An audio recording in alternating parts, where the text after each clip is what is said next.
Bueno, mi nombre es Nicole Capdeville. Me he especializado en enoturismo los últimos 7 años, después de que terminé mis estudios en la Universidad Católica de Valparaíso.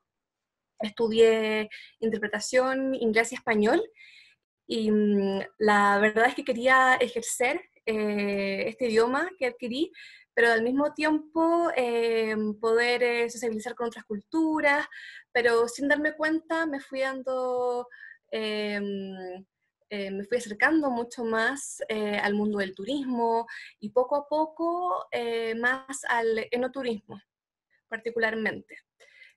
Comencé trabajando como guía part-time en algunas viñas en Casablanca y después decidí dedicarme 100% a esto.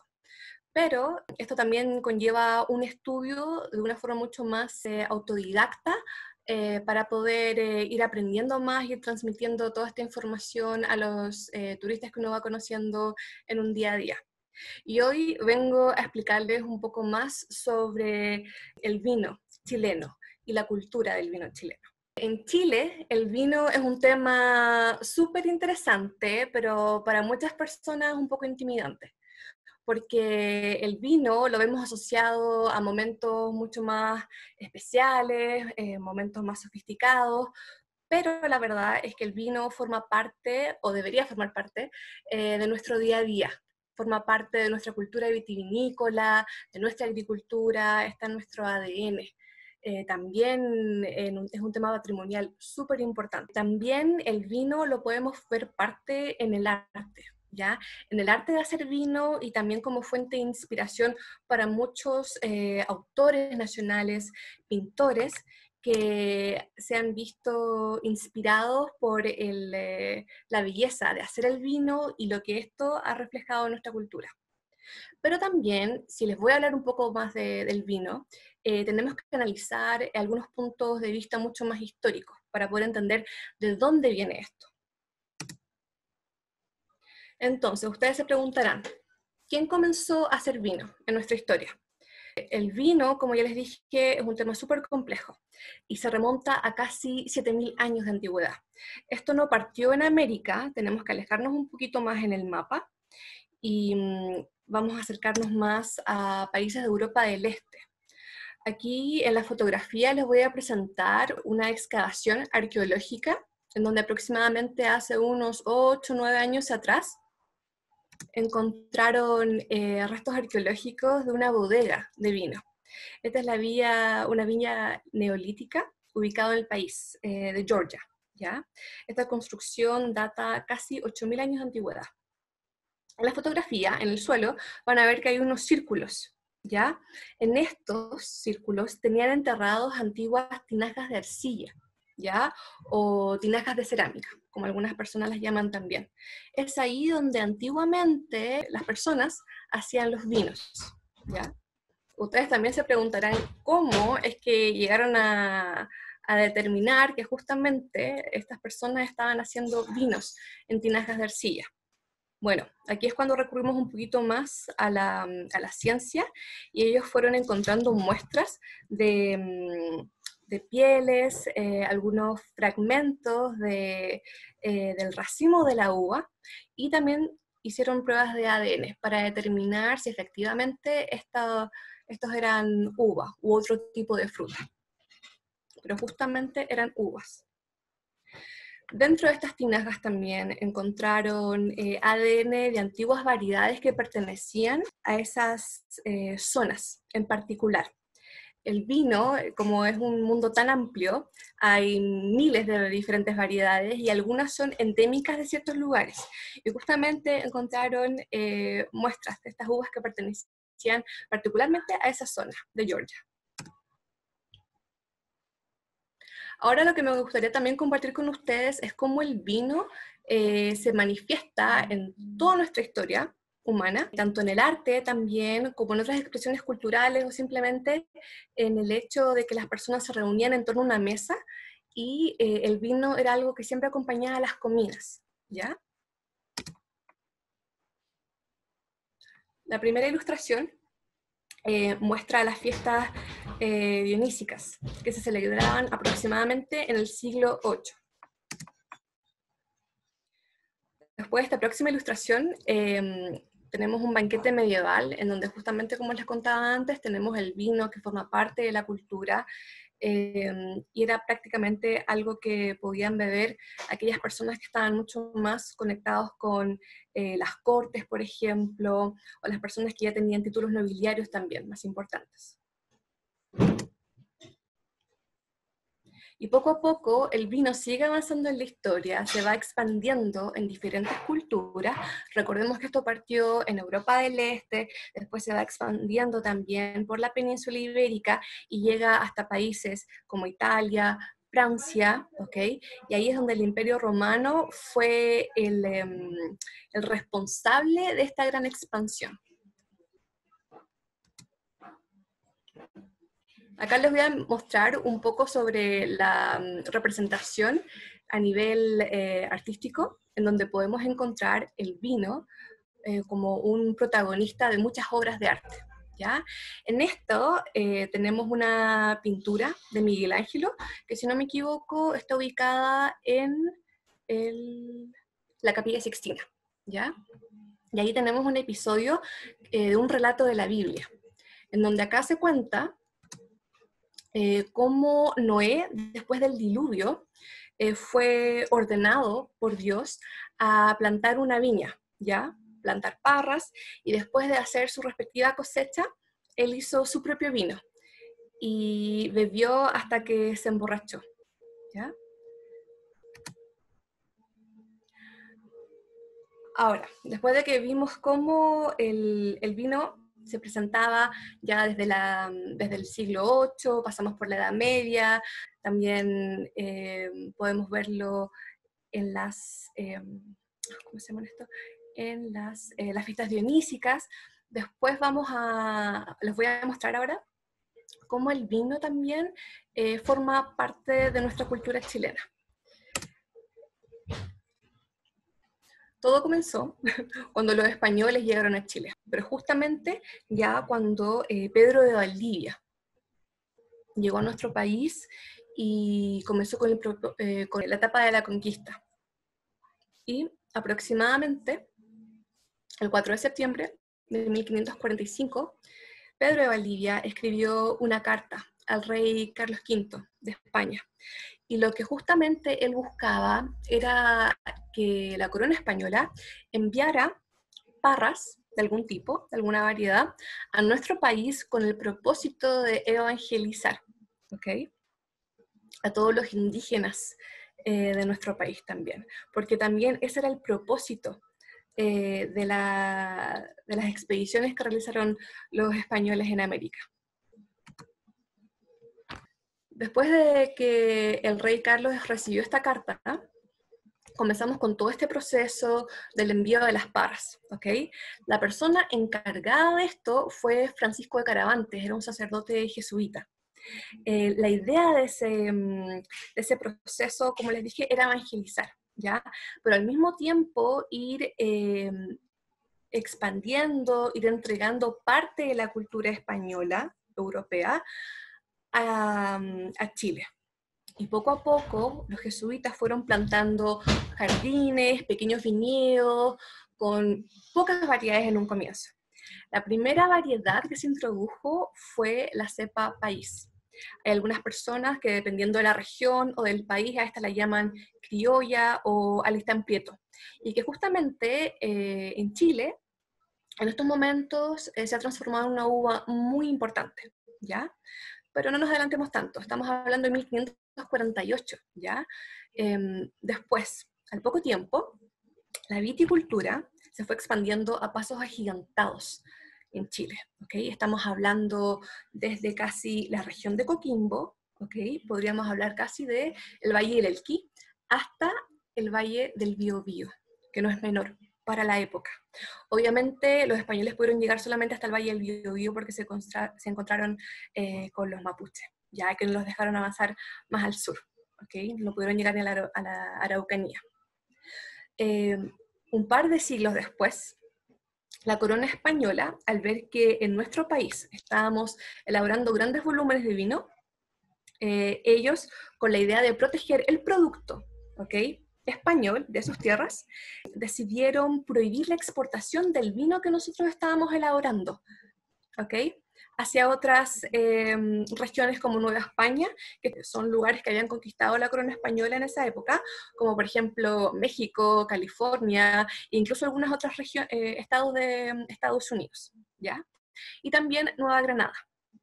Y después, un par de años más, casi 60 años, en 1850, cuando ya Chile era un país mucho más establecido, habíamos logrado nuestra independencia, los empresarios chilenos poco a poco fueron especializándose más en la idea de ser un país un poco más abierto.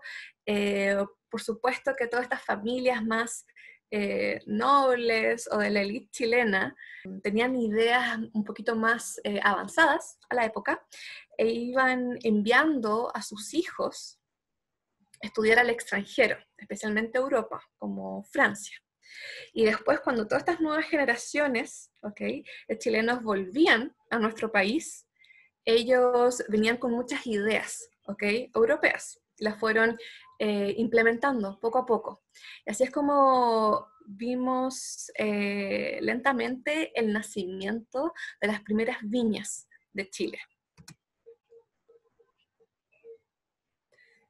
Hasta este momento yo les había hablado de que comenzamos más o menos en 1545 a plantar las primeras parras. ¿Ok? En este mapa que les estoy presentando, tenemos el Chile vitivinícola hasta el siglo XIX. ¿Ok? Son más o menos 450 años, en donde partimos desde la región de La Serena y llegamos hasta el Biobío.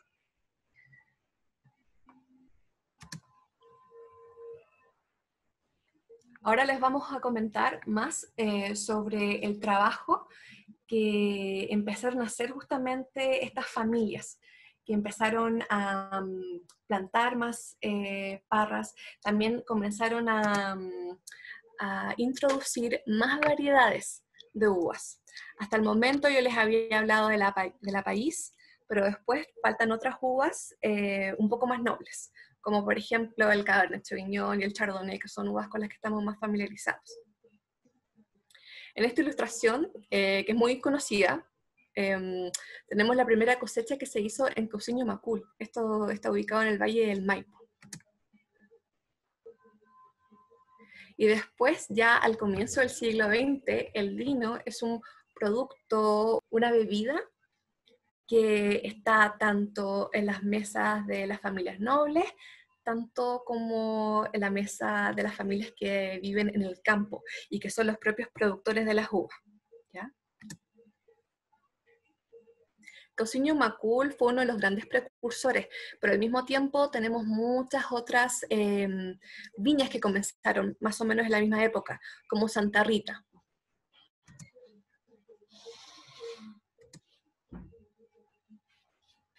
En estas fotografías se pueden ver cómo todos los recolectores eran personas que habitaban las mismas regiones, ¿ya? Y ya para a mediados de 1940, Chile tenía introducido una gran cantidad de uvas, ¿ya? Ya mencionamos el Cabernet Sauvignon y el Chardonnay, pero nos estábamos especializando cada día más en uvas más complejas, ¿ya? Tales como Sauvignon Blanc también, y poco a poco comenzamos a introducir Merlot. Y si no estoy equivocada, también a comienzos del siglo XX es cuando en Chile se introdujo el Carmener, que es una de nuestras uvas emblemáticas. En esta próxima fotografía tenemos una de las formas más tradicionales y que aún se mantiene en Chile de hacer vino, ¿ya? Antes en las otras fotografías se ve un trabajo mucho más rústico, en donde las personas cosechaban todo a mano, después llevan todas esas uvas a las bodegas para hacer la selección de la uva, pero era mucho más tradicional en el campo, cuando hablamos de regiones, por ejemplo, en Maule, la región de O'Higgins, de fermentar la uva en las tinajas de arcilla. Esta específicamente es en la región de Loncomilla. Ahora, para hacer un gran resumen del siglo XX, nuestra industria ya para los años 60, 70 estaba llegando a un pequeño estancamiento, en donde también tenemos que mencionar otros factores, ¿ok? Que afectaron ese estancamiento. Y uno de ellos también son las crisis sociales que vivimos, ¿ya? Por supuesto, el campo fue uno de los más afectados. Entonces, muchas de esas personas que habitaban ahí tenían que movilizarse. Y ahí comenzaron las grandes migraciones del campo a la ciudad, en donde muchos viñedos, que en este momento nosotros consideramos antiguos, fueron olvidados, ¿ya? Y algunos viñedos y regiones que estaban mucho más cerca de las grandes ciudades, como por ejemplo la región del Maipo, fueron lugares que jamás se abandonaron. Siempre se mantuvo la presencia de las personas que habitaban y la idea final de hacer vino. Pero otras regiones fueron más afectadas también, como por ejemplo parte de la región del Biobío y de la región del Maule, ¿ya? También, si seguimos avanzando más, ya a finales de los 70, comienzos de los 80, fuimos viviendo un pequeño repunte, ¿ya? En donde los productores de vino, ¿ok? Fueron especializándose, ¿ya? Y al mismo tiempo, los dueños de estas viñas fueron adquiriendo ideas un poco más ambiciosas, con la finalidad de poder aumentar, mejorar la calidad del vino que estábamos haciendo hasta ese momento. Ahí es cuando ya hablamos de una industrialización de este proceso. No solo empezamos a introducir maquinaria para esto, poco a poco comenzamos a vernos rodeados de especialistas, enólogos, viticultores que venían de Francia, por ejemplo, para asesorar y apoyar el trabajo de estos productores nacionales. Y ya para el final de esa década también nuestro paisaje vitivinícola comenzó a aumentar. Si bien comenzamos toda esta charla hablando de la región de Coquimbo, después pasamos por la región de Valparaíso, el Valle de Aconcagua, que es muy importante en nuestra historia, después pasamos por el Valle del Maipo.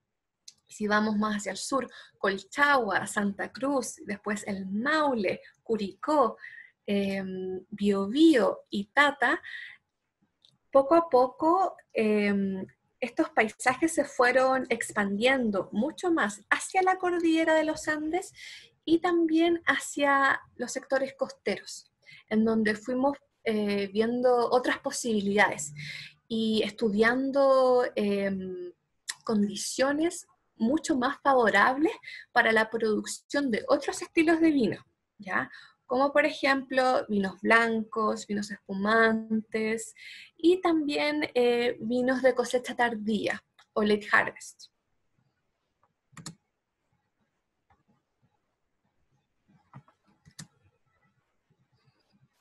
Por ejemplo, estos fueron uno de los grandes avances que se hicieron en la década de los 80.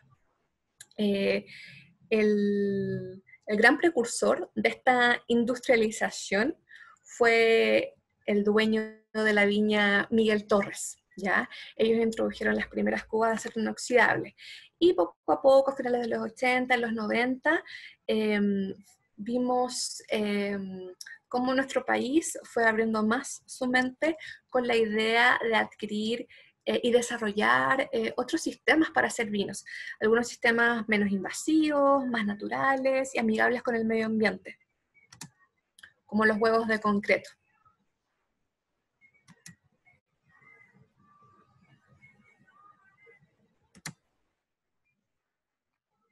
Después, acá tenemos otro mapa que muestra el Chile vitivinícola en su actualidad. ¿ok? Del siglo XXI. Recordemos que antes hablábamos desde la región de Coquimbo y llegábamos casi hasta el Biobío. Bueno, ahora en Chile tenemos que hablar también del Valle del Huasco. Ahí no solamente se hace pisco, por ejemplo, ahí también tenemos gran producción de vinos blancos y de vinos tintos. Y si vamos avanzando más al sur, en donde antes llegábamos a la región del Biobío, tenemos que ir agregando también la región del Mayeco y Osorno, en donde también se hacen grandes vinos blancos y tintos, pero variedades mucho más especializadas para la zona, como por ejemplo el Sauvignon Blanc, el Pinot Noir y el Chardonnay. Ahora, cuando hablamos de enoturismo en Chile, estamos poco a poco avanzando, ¿ok? En Chile no estamos acostumbrados a beber vino con nuestras comidas, ¿ya? Es algo que las personas lo dejan para una ocasión especial.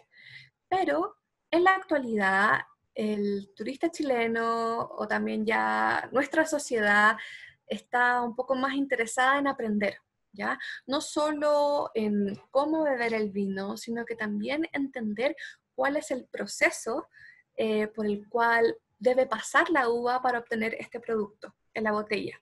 Y también con la idea de entender cuál es su valor, porque también hay, si reflexionamos de forma más superficial, la verdad es que a los chilenos tampoco nos gusta gastar mucho dinero para comprar una botella de vino.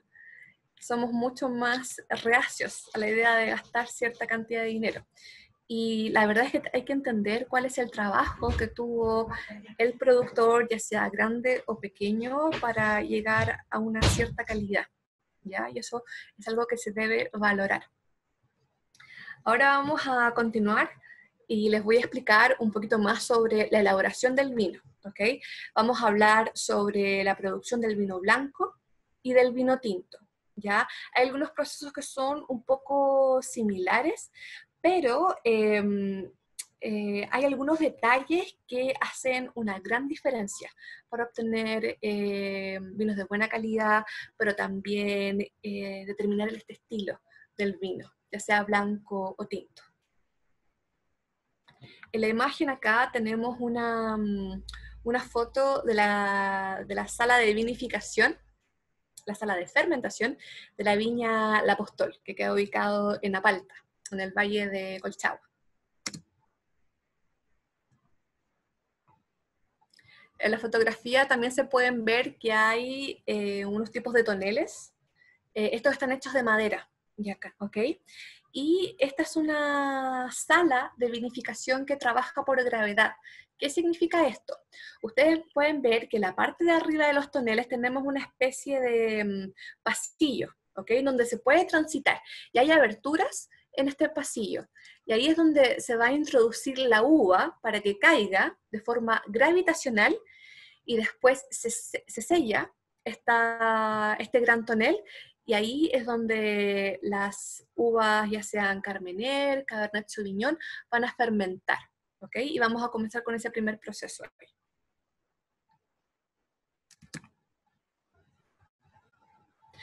Antes de adelantarnos, también quería que observáramos un poquito más esta planta que tenemos en la imagen. Acá tenemos una parra de Sauvignon Blanc. Esta fotografía la tomé en el Valle de Casablanca. ¿Okay? La mayoría de las parras son muy jóvenes cuando hablamos del Valle de Casablanca. ¿Ya? Abajo se puede ver un sistema de irrigación. Eso es algo que depende del productor, del lugar en donde está la viña, pero normalmente en Chile a las parras se les irriga. Pero también tenemos la excepción en otras regiones en donde no se necesita hacer eso, ¿ok? Porque tenemos agua y en algunos casos las parras son tan antiguas que son capaces de capturar su propia agua a nivel subterráneo por medio de las raíces. Vamos a comenzar con la elaboración del vino blanco. Acá tenemos algunos ejemplos de algunas variedades como el Chardonnay, Después sigue el Gewürztraminer y el semillón. Les puse estas fotos, en particular la del Gewürztraminer, a propósito, porque la idea es entender por qué el vino blanco es blanco, ¿ya? No solamente porque trabajamos con algún tipo de variedad, ¿ya? No todas las uvas van a tener la misma forma en su racimo, el color de la piel va a ser diferente dependiendo de la variedad también. Por ejemplo, el color del Gewürztraminer es muy diferente al del Chardonnay, ¿ok? Esta tiene un tono un poquito más salmón, un poco más suave, ¿ok? Y si se deja madurar, este color se va intensificando mucho más. Ahora, cuando hablamos de vinos blancos, normalmente se hablan de vinos que uno bebe casi para saciar una sed, para refrescarse, ¿ya? Pero también cada variedad va a tener características propias, tanto en aroma, en sabor, el color del vino va a ser diferente. Por ejemplo, cuando uno habla de Chardonnay, vamos a hablar de una uva y de un vino también, de cuerpo medio. Esto significa que el vino va a pesar un poquito en la boca, ¿ok? Se va a sentir su presencia, pero también el Chardonnay, dependiendo de dónde crece, va a tener algunas características diferentes. Y todas esas características se las va a entregar el lugar, el clima, el tipo del suelo que va a tener. Y lo mismo va a ocurrir para las otras, ¿ya?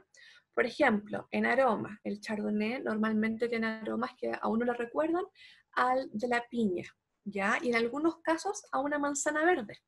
Pero después, si hablamos del Gewürztraminer, vamos a hablar de aromas florales, por ejemplo, ¿ya? Cualquier tipo de flor blanca. O si somos más específicos, puede ser un aroma a jazmín. Y también, a veces, dependiendo del lugar, a frutas más exóticas, ya como el lichi. Con estas uvas se trabaja de una forma muy precisa, ¿ok? Cuando vamos a elaborar vino blanco, se hace una cosecha. Esta cosecha puede ser mecanizada o manual, ¿ya? Esa es la realidad. Si vas a hacer una cosecha mecanizada es porque estás trabajando con grandes volúmenes. Y debes hacer esa cosecha en un periodo muy preciso de tiempo, ¿ya? Y en algunos casos, para ayudar a la uva, para que se mantenga fresca y llegue en buenas condiciones a la bodega, se hace de noche. Después de que se hace esta cosecha, se hace una selección de los racimos, ¿ya? Se sacan hojas, algunas ramas, y después este racimo se introduce a una prensa neumática. Acá tenemos un ejemplo de una prensa que se utiliza normalmente en las viñas, ¿ya? En las viñas que son un poco más grandes y tienen que hacer más volumen de vino. Esta uva va a ser introducida por una especie de escotilla que estas prensas tienen en su parte superior, ¿ya? Van a ir llenando la uva, la prensa con la uva, y después hay una especie de goma o neumático que va empujando todas las uvas en contra de la pared para que lentamente este jugo va a escurrir, ¿ya? Y por medio de mangueras se va a llevar a los tanques de acero inoxidable. Este jugo es muy importante que llegue en cierta temperatura, ¿ya? Es por eso que se hace en periodos muy cortos de tiempo, también algunas veces pasa por enfriadores, ¿ya? Que son una especie de tubo en donde se pueden controlar las temperaturas, ¿ya? Y después de eso se lleva a los tanques de acero inoxidable para la respectiva fermentación alcohólica del jugo que se extrajo. Normalmente el proceso de fermentación, cuando hablamos de vino blanco, puede tomar más o menos 5 días hasta más o menos 8 días, pero eso depende de la temperatura de la fermentación. Si es mucho más alta, el proceso va a ser más rápido, y si es una temperatura un poquito más baja, va a ser más lento.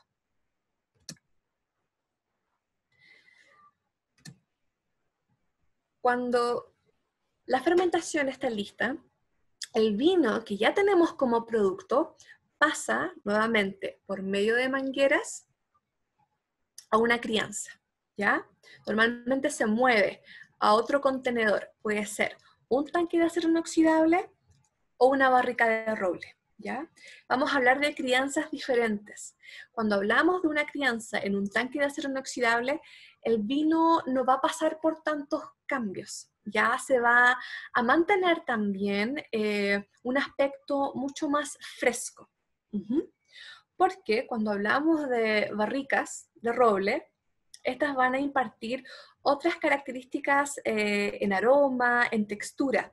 Y de hecho también se puede llevar a cabo otro proceso, en donde el vino va a cambiar en cuanto a su textura y también sus características organolépticas, que son los aromas y los sabores. Todo va a depender de lo que quiera el enólogo. Eso siempre es a criterio, a su juicio.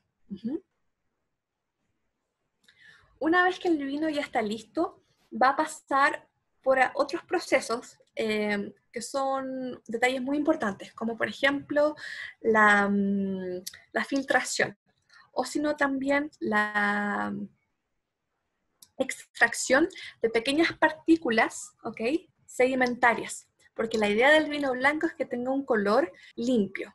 Pero también hay otros estilos de vinos blancos en donde el productor no quiere interferir tanto. Entonces nos va a dejar un poco de esas pequeñas partículas, ¿ya? Y después de esto vamos a pasar al proceso de embotellado. Normalmente se embotella con una línea, ¿ok? Es mucho más rápida, se puede mantener una higiene, ¿ok?, mucho más pulcra, pero también depende del volumen que tú vas a hacer, ¿ok? Nuevamente tenemos que hacer una diferencia entre las viñas que son más grandes o las que son mucho más pequeñas. Podemos hablar de una viña que elabora desde más o menos 1 millón de botellas al año, y en algunas me quedo corta con eso, como otras que son mucho más pequeñas y elaboran no más de 30.000 botellas al año.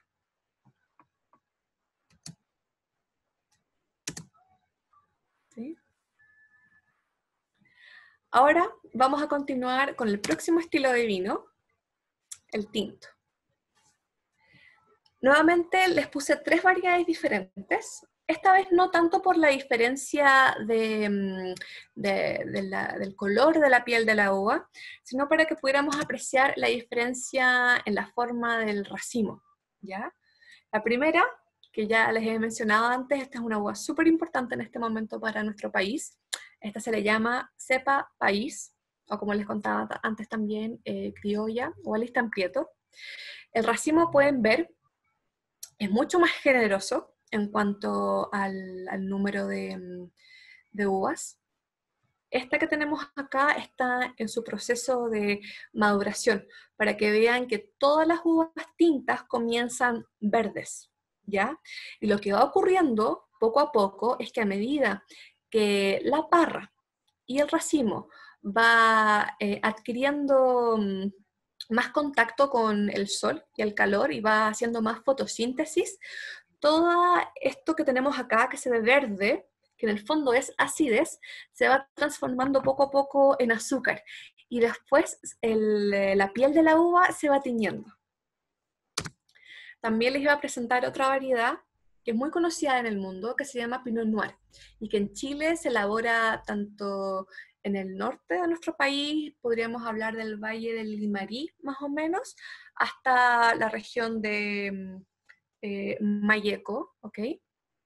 Y el Pinot Noir es una de las uvas más delicadas, es muy difícil elaborarla, solamente en algunos sectores alrededor del mundo tenemos buenas condiciones para hacerlo, ¿ok? Y después, la próxima es el Cabernet Sauvignon, que es una de las más clásicas y la más producida en el mundo.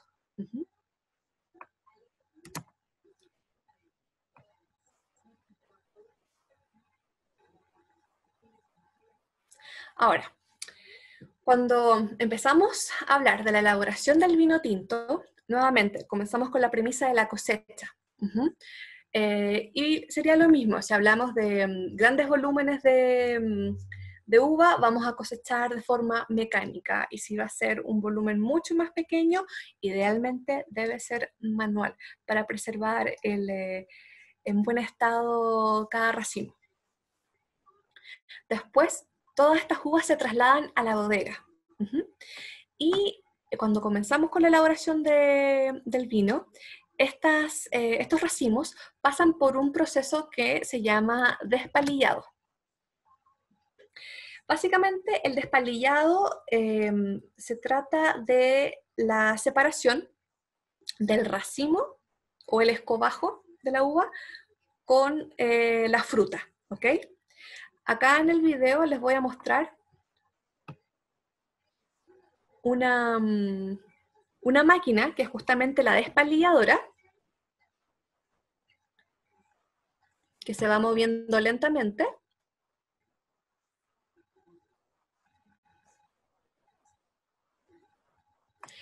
Esa parte que va girando, va moviendo, va como absorbiendo, por así decirlo, estos racimos y los va llevando por otra parte de la máquina, ¿ok? Que va separando delicadamente la uva del escobajo.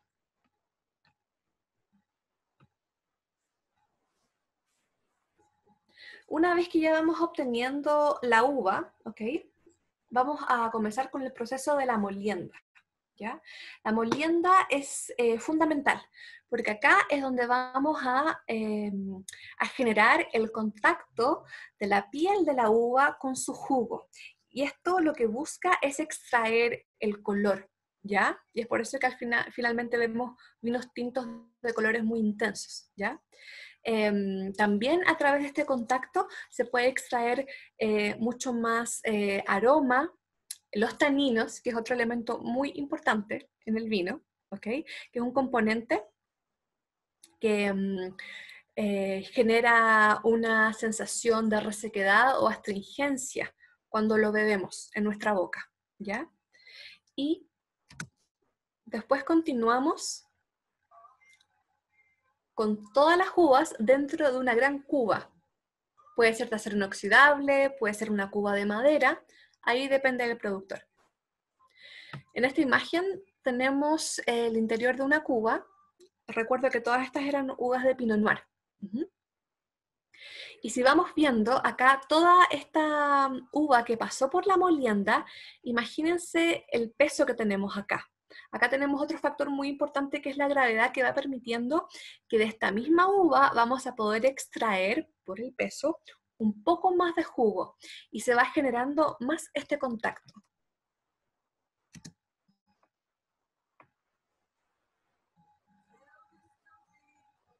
Ahí vemos una foto donde tenemos estas cubas de acero inoxidable. Estos son una herramienta muy importante para la enología, ¿okay? Especialmente para la elaboración de vinos tintos. Cuando hablamos también de fermentación, ¿okay? En este caso, estamos hablando de que vamos a tener el jugo y también la piel y las levaduras que nosotros vamos a introducir, ¿ok? Para poder fermentar. Las levaduras acá se van a comenzar a alimentar del azúcar de la uva y lentamente van a transformar eso en el alcohol que nosotros tenemos en el vino. Además de esto, tenemos que ser muy cuidadosos porque a medida que vamos fermentando también las temperaturas van subiendo, ¿ya?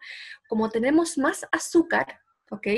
En este tipo de uva, en este tipo de estilo de vino, el proceso de fermentación se puede acelerar. Y es por eso que estas cubas, en esta parte, se ve una especie de puntitos que van rodeando toda la cuba, acá arriba también.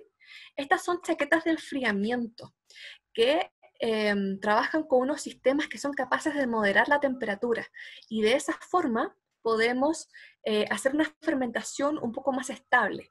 Si no controláramos esto, hay fermentaciones que podrían llegar sobre los 28 grados Celsius o incluso más.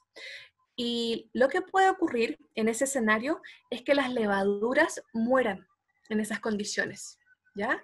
Y eso no es lo que se desea, porque la idea es que la levadura procese todo el azúcar que tenemos. Entonces, por eso poder equilibrar y mantener una temperatura estable. Una vez que la fermentación alcohólica esté lista, también vamos a hacer una maceración, ¿ya? Hay diferentes tipos de maceraciones. Hay unas que se hacen antes del proceso de fermentación y en algunas ocasiones una que se hace después. Ahí el productor va a ir viendo. Lo que he visto es que cuando se hacen las dos maceraciones, antes y después, el enólogo está trabajando con la idea de pulir, de mejorar mucho la extracción del color y también de afinar un poco la extracción de los aromas para el vino.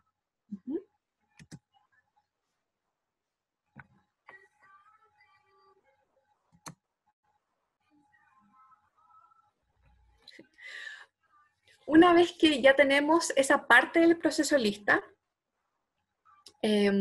comienza uno de los trabajos más pesados de la bodega, ¿ya? Que es separar el vino que tenemos, este producto ya líquido, de los orujos o las pieles de la uva, ¿ya? En este video les voy a mostrar cómo se va separando eso de forma muy manual, ¿ya? Normalmente, cuando tenemos las cubas llenas con estos dos elementos que son las pieles y el vino, se van a conectar líneas, ¿ya? Las líneas van a bombear lentamente el vino y lo van a llevar a otra cuba para guardarlo. Pero después van a quedar las pieles, ¿ya? Se van llenando de forma muy lenta. Se van a depender a extraer estos orujos que tenemos, ¿ya? Se van llenando estos bins de plástico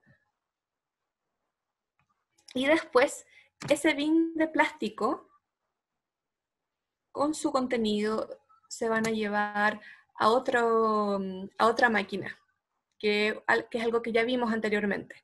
Eso es la prensa neumática o vertical en este caso.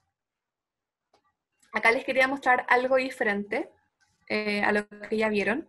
Tenemos una herramienta un poco más rústica, que no trabaja de forma tan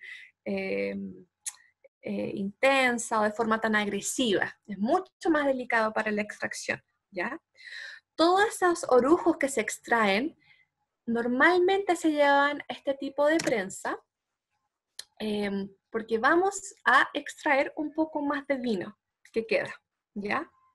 Este vino, dependiendo de la decisión del enólogo, lo va a ocupar para hacer otro vino, porque también hay diferencias en la calidad, o si no también, respecto a lo que él crea mejor, puede que lo mezcle con la primera extracción que vimos antes. Cuando se extrae este vino, ¿okay?, de los orujos, todo lo que sacamos antes y después, lo que vemos acá, se va a llevar a la crianza en la barrica de roble. Cuando hablamos de crianza para vinos tintos, siempre vamos a tener que ver muchos factores para determinar el tiempo, ¿ya? También cuando uno visita una viña, normalmente siempre nos imaginamos que los vinos van a pasar 1 año o 2 años más o menos en barricas nuevas, pero eso no es la realidad. Cada vino, dependiendo del estilo del enólogo, va a pasar, por ejemplo, 1 año, 1 año y medio o más que eso, pero a veces los vinos no necesitan tanta madera, ¿ya? A veces lo que el enólogo busca es resaltar un poco más la fruta.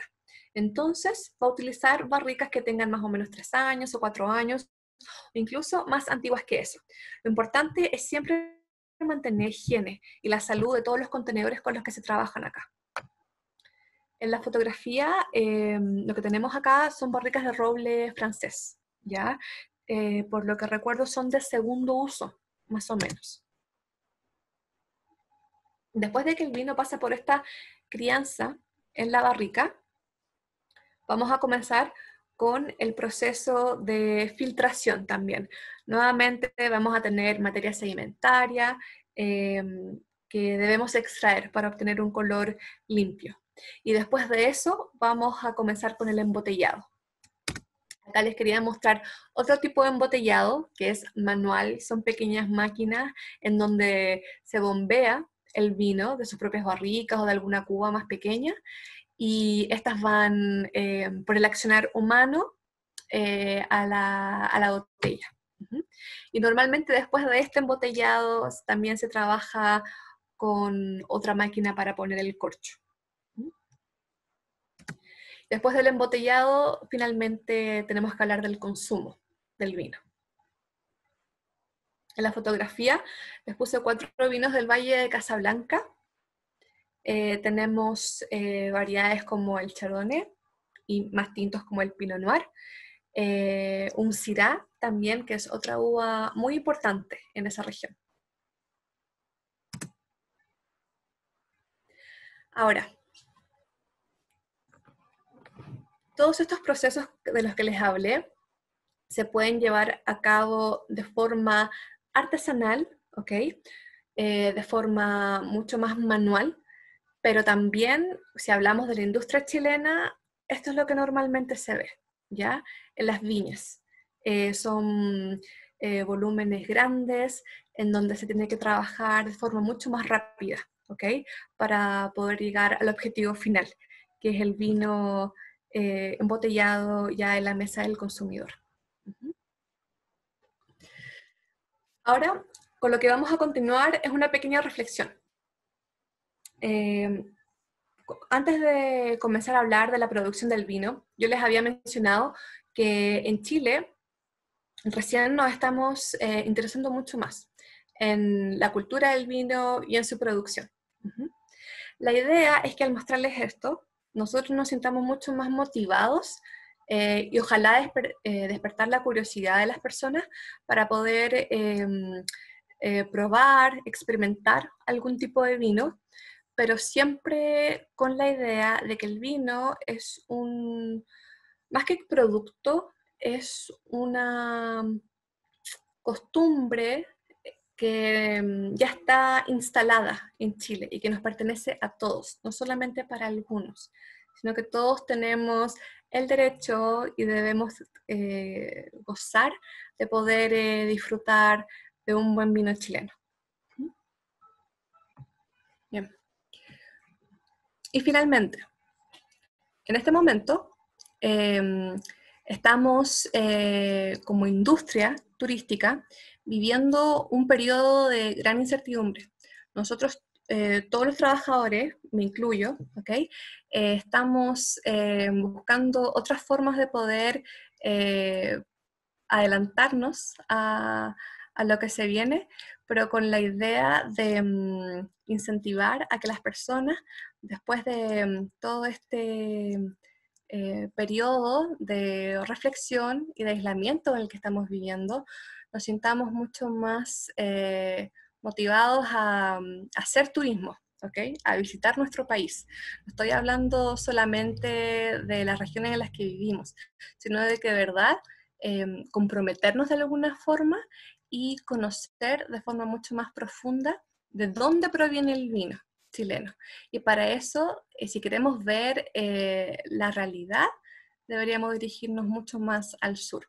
Las regiones como por ejemplo del Maule, en donde podemos ver muestras de las antiguas viticulturas chilenas, de todo lo que les hablé anteriormente, sobre cómo la gente hacía sus vinos en tinajas de arcilla, o cómo hacían otros estilos de vino, por ejemplo, el vino pipeño, es algo que todavía se puede ver, ¿ya? Pero la idea es siempre tener en mente de que eso existe, está ahí, ¿ok? Y que es una gran oportunidad y un privilegio poder conocerlo.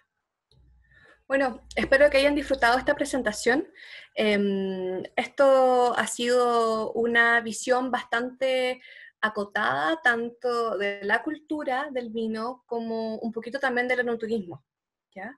Así que los dejo muy invitados a que puedan visitar en el futuro algunas de las regiones que tenemos en nuestro país, en donde se siguen elaborando grandes vinos artesanales como viñas muy reconocidas en Chile. Y al mismo tiempo que si necesitan cualquier tipo de información, yo también puedo proporcionar mi contacto, o si necesitan también algún tipo de recomendación para visitar viñas o lugares en donde se respire la cultura del vino chileno. ¿Okay? Mi nombre es Nicole Capdeville y fue un placer acompañarlos por estos minutos.